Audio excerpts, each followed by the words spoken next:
Welcome to Sankofa Summer School. Oh my goodness, I am so happy that you are here and you are joining us. Tonight, we are going to delve a little bit into, oh no, a lot of it, into art, but really connecting it with, resistance and, how people of the African diaspora have used art to rally against oppression. That's a good way of putting it. Tonight we have Niki Irene. She is a Washington, D.C. based visual artist and podcaster. She is co-host of Black Girl Missing podcast, of which I'm also a co-host. And I love working with her, and I'm really excited to see what she's going to bring to us today.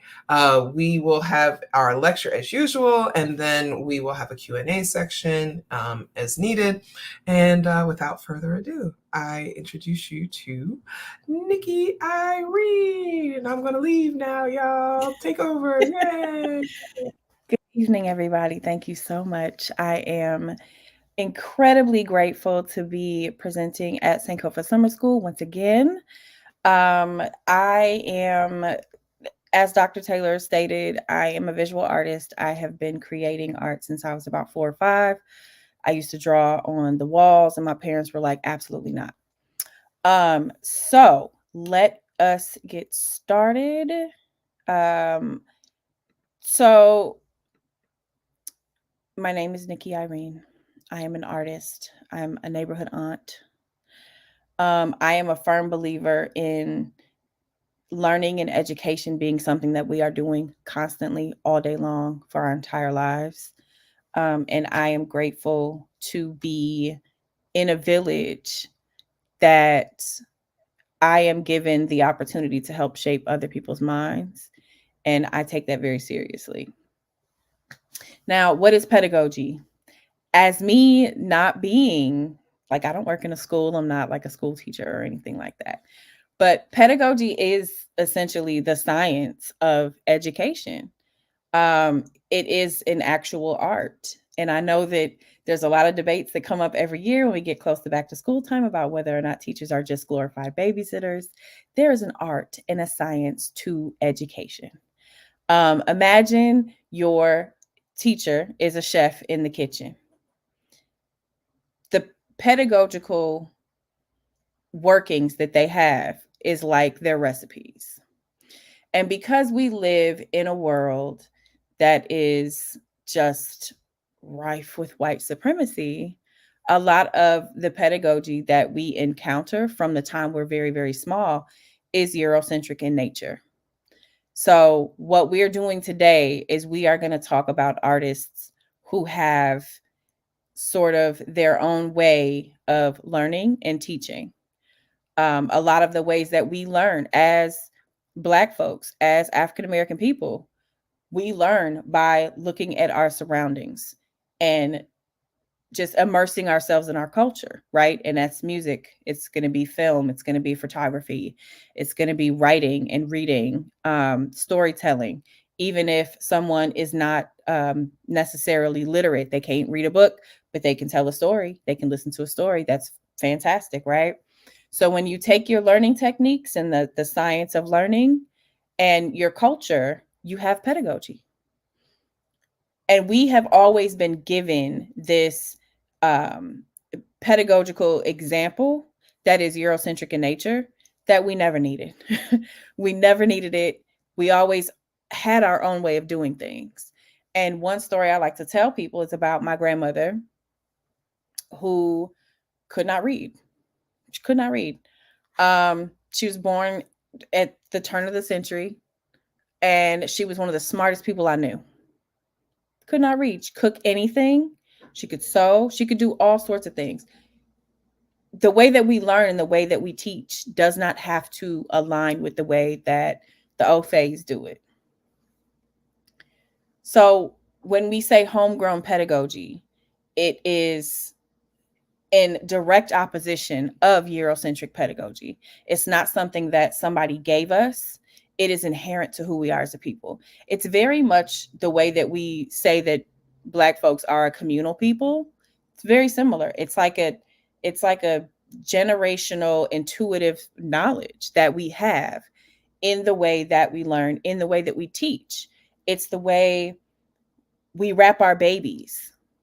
Many of us never been to West Africa, but we know how to wrap our babies.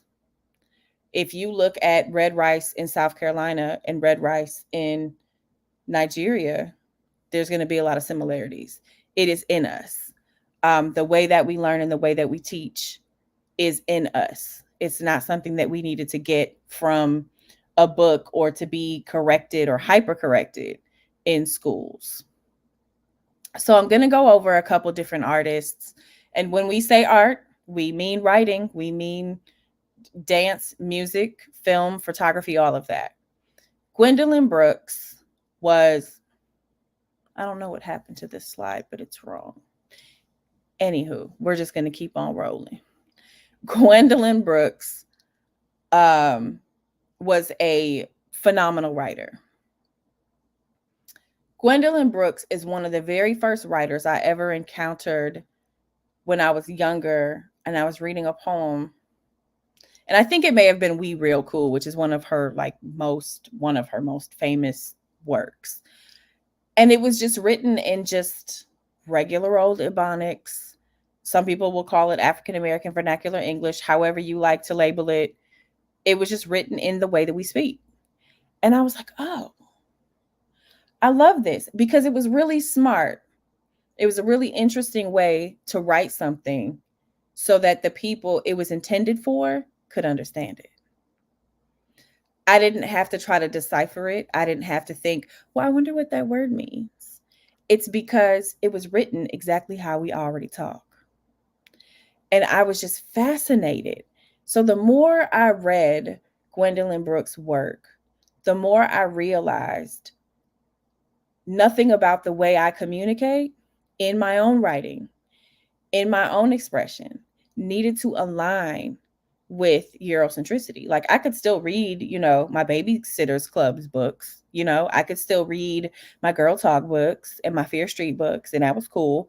But when I'm doing something, it does not have to align with the same tone, the same language and linguistics. It doesn't have to align with the same vocabulary, because it's a way of saying I have to be like these other books.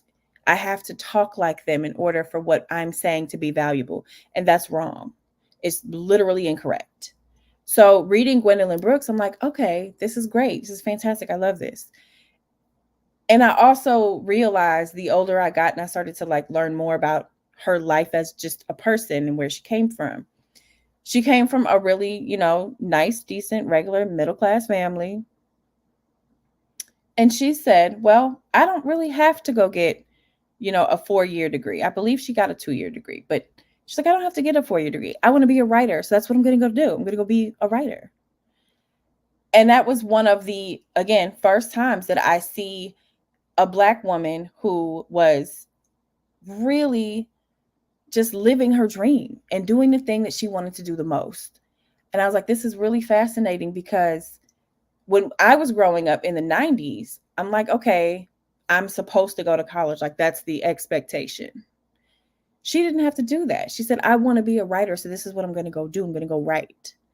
Even though we were being told during the 90s, early 2000s, etc., that if you didn't go to college, whatever it was that you wanted to do was never going to materialize for you. You had to get an education.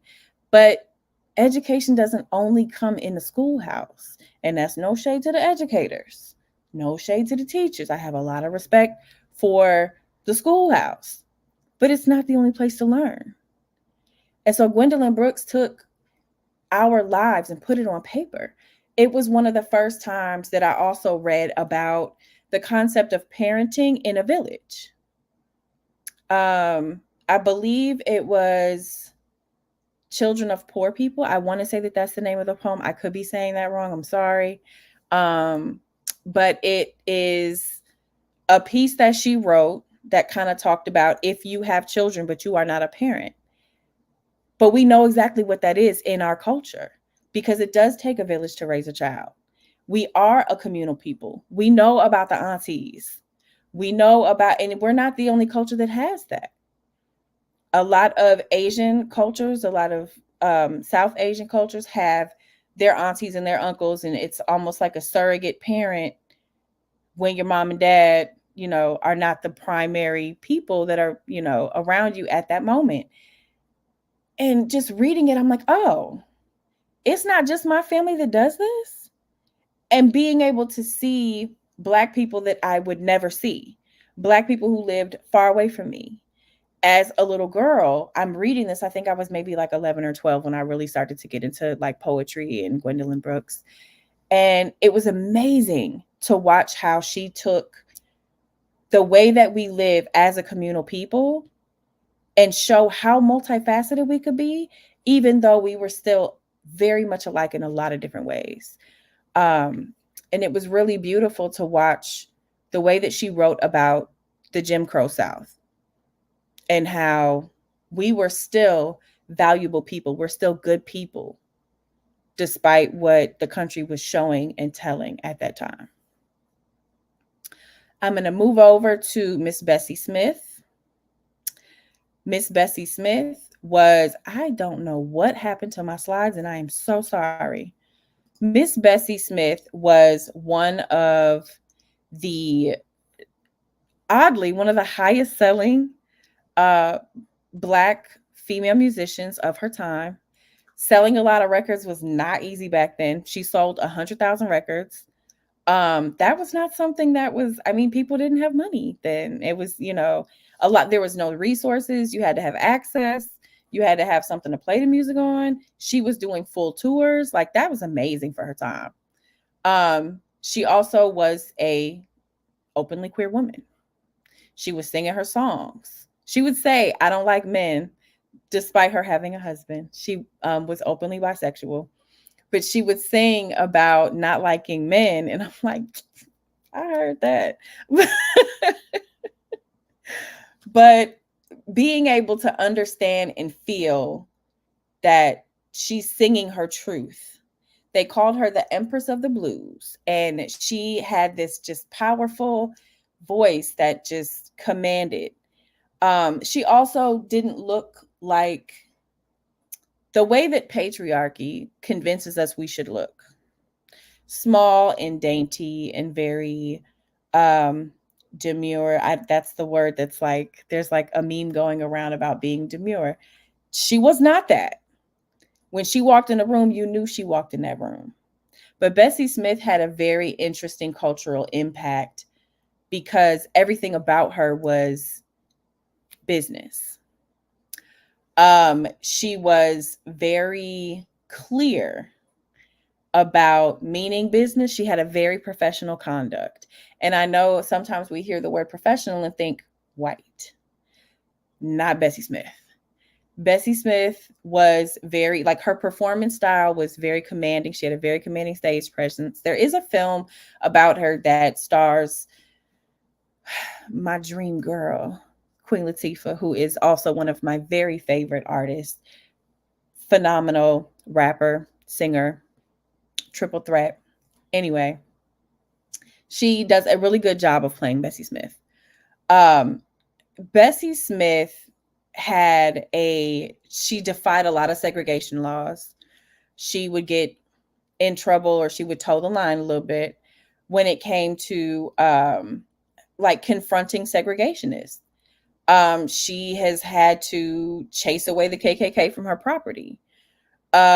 She would talk to other African American performers and say, listen, this is what you need to do to get to where I am. Which is also often something that we think about. What's the phrase? Crabs in a barrel. They think when you are Black and you are working in entertainment, or you are trying to realize your dreams, that you can't bring people with you. Bessie Smith didn't do that. She made sure to always tell people and put them on game and say, listen, this is what I did to get to where I am. This is, how you treat people right. This is how you do what you're supposed to do. This is how you create crossover appeal, because white people liked her music too, which is not, in the Jim Crow South, there were a lot of African American acts that got the attention of white audiences. But for Bessie Smith to be a larger queer Black woman, she had a gruff voice. Nothing about her voice was like dainty and little. Wasn't no Minnie Riperton there. Um, it's, you know, she had large feet and a very large presence. That's not something that people would expect to be into, but you couldn't look away from her. She was phenomenal. And when it comes to pedagogy, it's she didn't have to fit into this Eurocentric box of what an artist is. She didn't have to make music for them. They liked her music, but she was not making music for them. She was making music for her people. She was making music to tell her stories. She was making music to talk about the things we were going through. So she had like really empowering themes in a lot of her music. She also did a lot of both subtle and overt references to the struggles that African Americans were going through. She has a song that's called Poor Man's Blues and Backwater Blues. Both songs talk about Black culture and our resilience and the things that we go through and how we continue to live these very fulfilling lives despite having gone through all of these things and survived all of these things, and knowing that that trauma is not something that's going to lead us. We're going to lead with who we are. The fact that her bisexuality challenged racial and sexual norms at the time, I mean, you don't get more, you know, she just was a powerhouse. She was an absolute powerhouse. I'm so mad about my slide, y'all. I don't know why this looks the way it does. But what it's supposed to say underneath her name, I will update these and make sure everybody gets the correct copy. But what it's supposed to say is that her personal life, her professional conduct, and her performance style were all things that were just constantly very commanding. Everything about Bessie Smith was a learning opportunity because she was unlike anything people had ever seen before. And I truly believe that the way she was could not necessarily be taught. You couldn't learn how to be somebody like Bessie Smith because she was just herself. She was so authentic in her presentation, the way she dressed and carried herself and all of that. She did things that were known as like manly things, like, you know, drinking whiskey and smoking cigars. It's like, oh, that's not ladylike. And she's like, well, okay, but who are you to tell me what's ladylike? I'm a lady, regardless of whether I fit your list of what's ladylike. And again, taking it back to the pedagogy that is homegrown, she wouldn't have fit the bill for the way that Eurocentricity would have made her a star. She would have never fit that.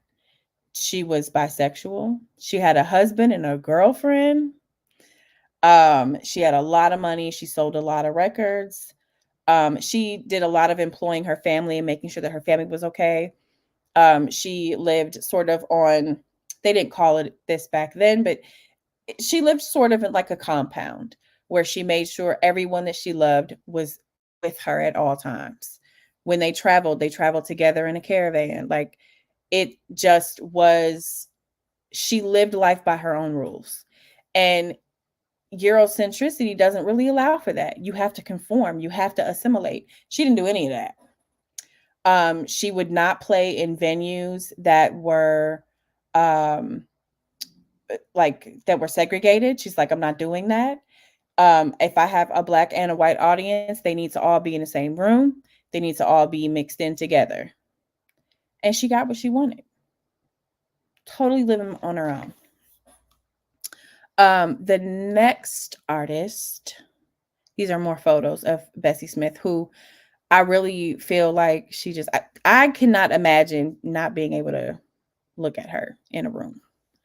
The next artist is Winfred Rembert. Winfred Rembert he passed away in 2021. And he was an artist who created leather tooling art pieces. Being able to make art out of leather is phenomenal in itself. Winfred has an interesting story, as he did not start creating art until after Jim Crow, but he grew up in a Jim Crow South, and he did not start creating art until he was in his 50s. He lived a really difficult life, very complicated, but his artwork, as you can see here, served as a visual historical record of life under Jim Crow laws. And I think it's really interesting that someone can go back. We have a lot of elders who don't talk about the things that they saw. They don't talk about what they've been through. So all we really get to see from them is the effects of that trauma. It might be the way that they raise us, the way that they talk to us, things like that.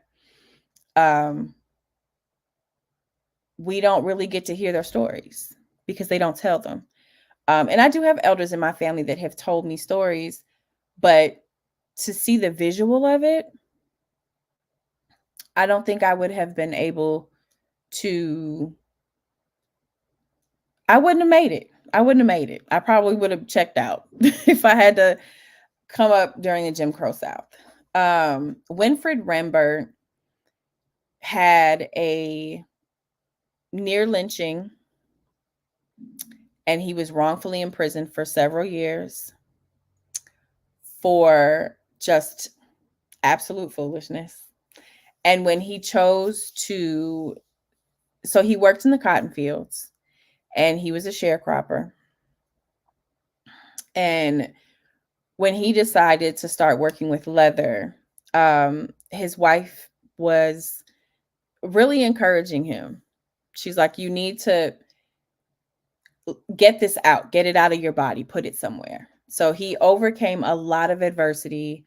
And that personal resilience is something that I usually will look at as a negative thing. Like, I don't want to be resilient.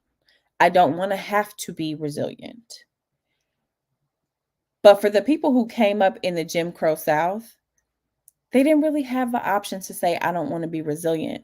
Because had they not been resilient, a lot of us would not be here. And I have endless gratitude for folks who came up during that time, because I am here because they stayed. Now, people like Winfred Rembert is like these young men and young women who are sharecropping in these fields all day long. And then they get older. Like I said, he started making art in his 50s. And when you get to that age, a lot of people are just like, I want to just live my life. I just want to chill. But Winfred said, you know what? I'm going to show everybody the things that I went through. I want people to see what I was looking at, what was happening around me. And so he starts making these very vivid leather tooling art pieces. And the fact that he's doing this on leather, on something that is like a malleable surface, is impressive in itself. But I'm going to switch to the next slide, and I want y'all to see this. Like, look at these colors. When he was imprisoned, wrongfully, might I add, they put him on a chain gang, which is, they actually still have those. They still have chain gangs. I know people, make comments about slavery still being legal and things like that, but it really is. So he was wrongfully imprisoned, put on a chain gang, and he had these very vivid memories of what it looked like. Because you never forget that kind of stuff, even if you just kind of tuck it in the back. The the cotton fields. Like you can see each person has their cotton bag on their back, and the person behind them puts their cotton in that person's bag. And the sacks just get dragged along the cotton field for the remainder of the day as they're moving. Um, Kids playing on a playground, being able to see the togetherness, being able to see, like, yeah, we have really hard lives, but we're also still going to be connected to one another because it is inherent to us. And taking it back to pedagogy once again, being able to take something that's in your mind that caused you a lot of pain and put it somewhere where people can see it. When I first started like painting, so I decided one day I'm only going to paint women, never ever going to paint men. And I stuck to that. And it was because when you walk through a museum, about 84% of every painting that you see will be of a man or of men. And I said, I don't need to contribute to that. And when I decided to do that, I started making all of my best work. So taking the things that sometimes hurt us or make us uncomfortable, we sometimes get our best work from that. Like you can see the vivid imagery of Winfred's work. It is absolutely beautiful. He has a way of carving women's bodies that feels almost respectful, I think is what I want to say. A lot of times when I see men creating art around women, their bodies are very exaggerated, very oversexed. And maybe that's like the conservative part of me. I don't know. But it just really feels like, why she got to look like that? Winfred didn't do that. And I always noticed that and really admired it. His work is just really beautiful. And if you get the opportunity to ever see it in person, there is, if anyone here is on the West Coast, there is an exhibit in, I believe, San Francisco that has a lot of his work on display. If you get a chance to look at it, it is absolutely beautiful. Again, it's leather tooling, so it's not like canvas and paint or paper. It is literally leather. And he carves it and does all kinds of cool stuff to it. And his wife is still alive. He passed in 2021 at the age of, I believe, 83. His wife is still alive, and she still tries to keep his memory alive and talk about his work and the things that he saw and the things that he shared with her over the years. And when I think about some of the things that our grandparents, great grandparents may have gone through, having the courage and the wherewithal to be able to repeat it, to tell people, to show people what they've been through, that is powerful. And it's something that, aside from the homegrown pedagogy, when we look at the Eurocentric pedagogy, they don't really want to talk about that, because when you see who was oppressed, you have to see who did the oppressing. So there's a lot of things that we don't talk about in school.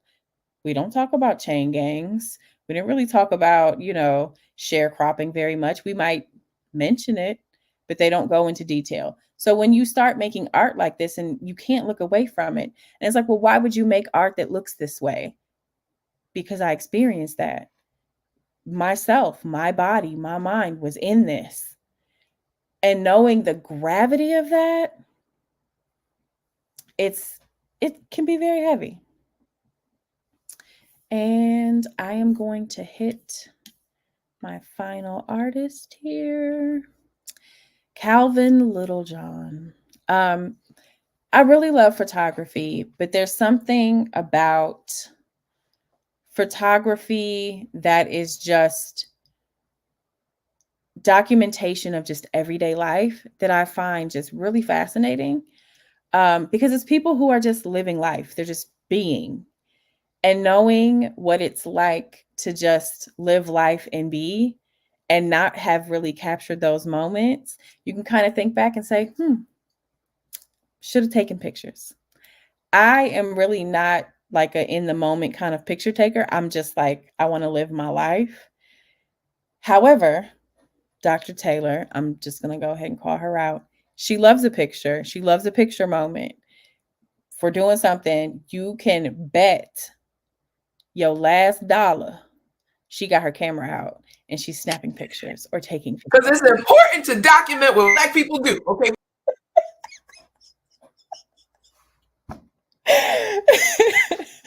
But I'm These like, are no, primary I don't. sources.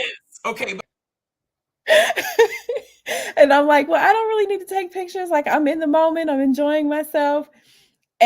But you look at it a year later and it's like, you know what? Oh my God, I can't believe I forgot this. This was great. I can't believe she got a video of that. It's really fantastic. So Calvin Littlejohn did a lot of that. He passed in 1993, born 1909, Fort Worth, Texas.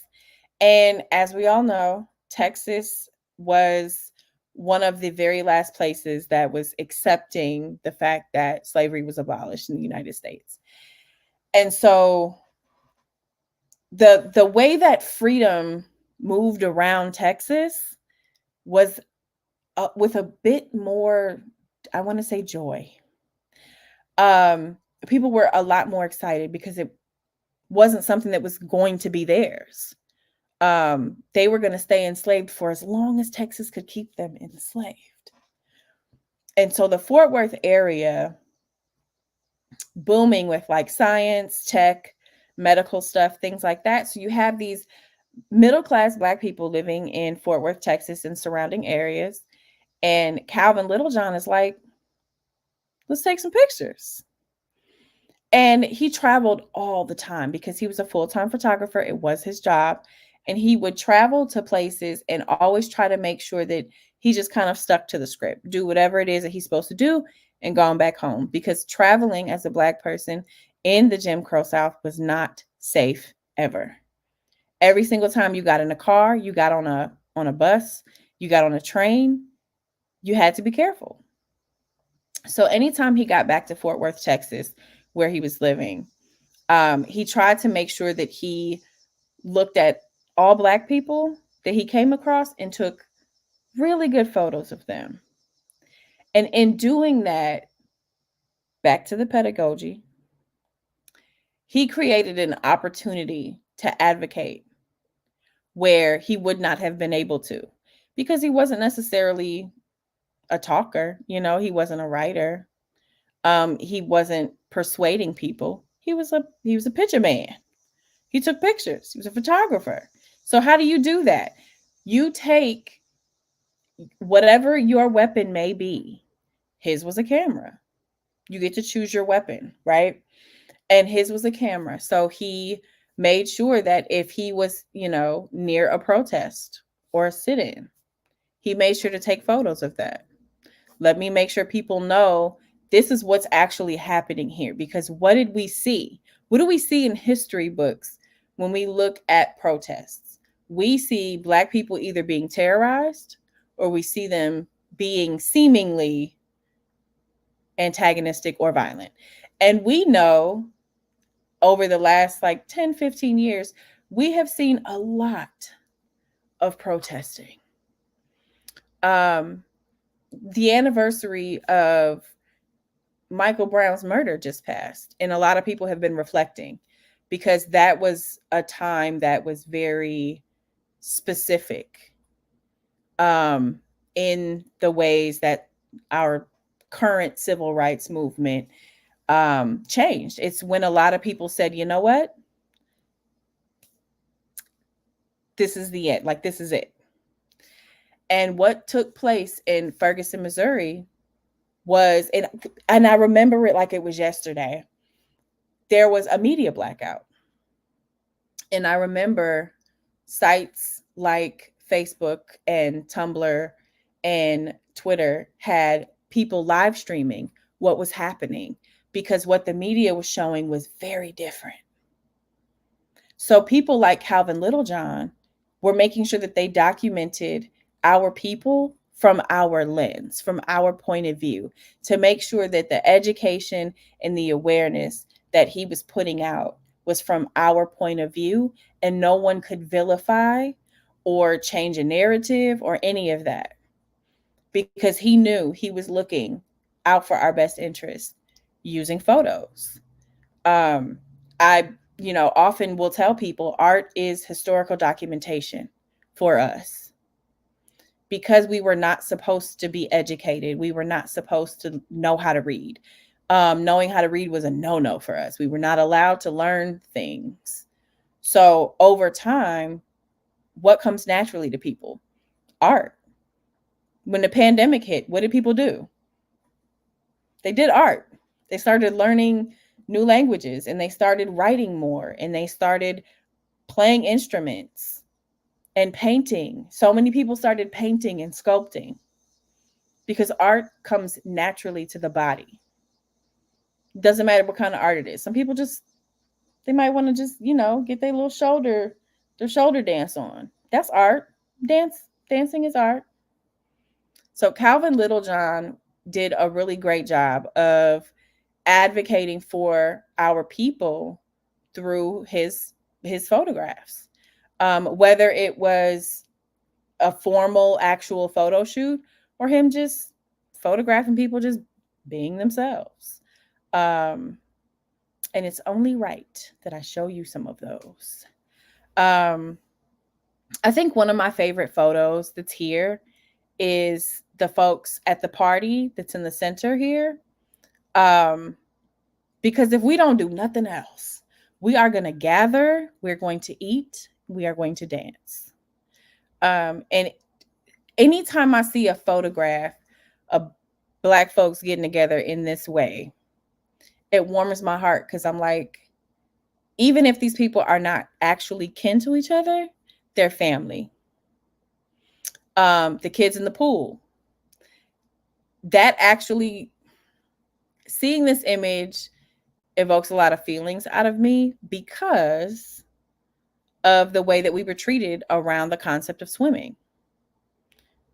We were not allowed to swim because it was something that was leisurely or it was athletic. And it was like, if it wasn't connected to us working a job, we shouldn't have been doing it.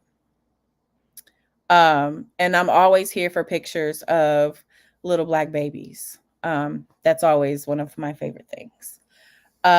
Because I love the kids.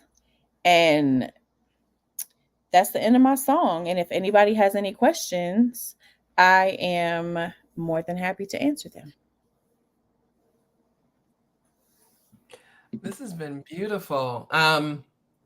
I I always appreciate the opportunity to learn about new artists. I knew, Sister Bessie. I didn't know the other two men, and that's always a really good thing. Like we always remain open to learning. I don't know if do we have any questions? Can you tell us a little bit about like your art, like what you do now, like the art that you've created in recent years? Can you tell people like what you do? Sure. That'd I be hate nice. talking about myself. I know. Which is why it's a great opportunity to do. We got to center ourselves, correct? That is what we are doing here at I Sankofa Summer School. thanks. I hate it. So Well, before she I starts talking, I do. will let y'all know. I'll let y'all know that the cover of my second book, The Secret of Sugar Water, was painted by Niki Irene, and it is extremely beautiful. If you go look up my book, The Secret of Sugar Water, you will see the cover. And I have like the full image in my house. It's really beautiful. And so she did that and blessed the book, in that way. But now you can continue talking I about want it. to cry. Uh, so as long as I've been painting, um, the last maybe 10 to 12 years is when I said I'm only painting Black women. And I started allowing the relationships that I have in my life to shape the things that I create. And I do a lot of either like gouache, like gouache paint, acrylic paint, things like that, lots of watercolor. I also do a lot of sculpting that is either like polymer clay or glass. I do a lot of resin sculpting. Um, I did have a personal tragedy a few years back, and I haven't really been able to create like I used to. But we're getting there. I've been sketching a little bit lately, so. So yeah, so I actually am, and kind of interested in that because so many people say that art is therapeutic, art is healing. I know, during COVID, you were hosting classes and giving us painting lessons for free, and it actually got me to getting into abstract painting. And I have all these canvases, these painted canvases all around my house now because it was something I had never considered, but it is quite therapeutic. But what do you do? Like what you just said, like when you can't do it, like I don't know, what's that feeling like? Sorry, we're getting kind of Art deep here, but I brings think me, it's okay. okay. Art brings me a lot of joy. Everything about it feels like home to me. It feels like this is what I'm supposed to be doing. Mhm. And I'll just go ahead and say it. When I lost my son, who passed in infancy in 2019, that was one of the hardest things I've ever had to go through, and remains something that makes every day difficult for me. And so when I try to pick up a pencil or a pen or a paintbrush, um, and try to make something, I feel almost like a wall, like a block of, you're not allowed to be happy because you're grieving. And that's actually like, that's not true. And like, I know that that's not true. I have to get to a place where my body understands that that's not true. Mhm. And we're working on it.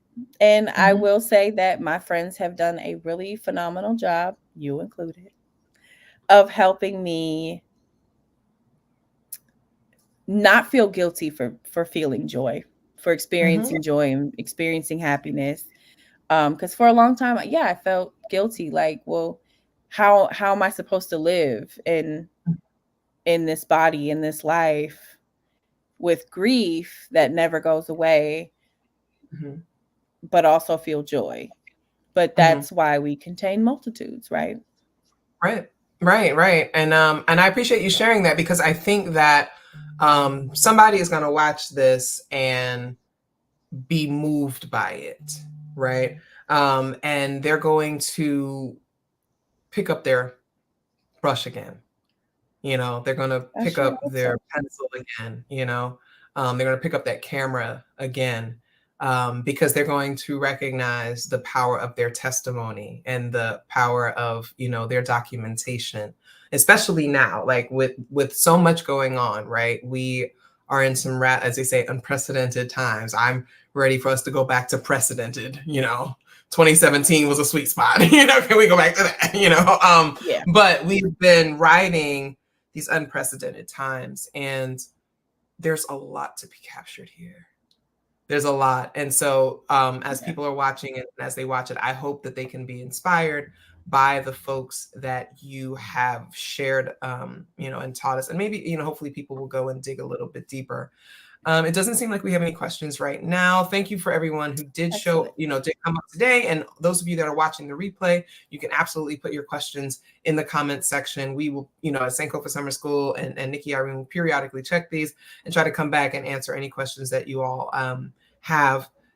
Niki, we really appreciate you. This was a wonderful lesson. And, it really rounded us out. So yes. And then please.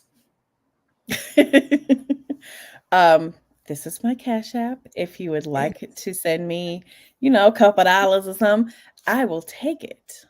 Yes, Um, please yeah, support our please support our presenters and our instructors. We also have I have a little donation thing there. If you want to support the school as a whole and what we're trying to do going forward, you can also donate there. Please do both. We really, really, really appreciate everybody's support in this regard. And yes, that is it for today. Thank you so much once again. And we will say bye, y'all. Bye.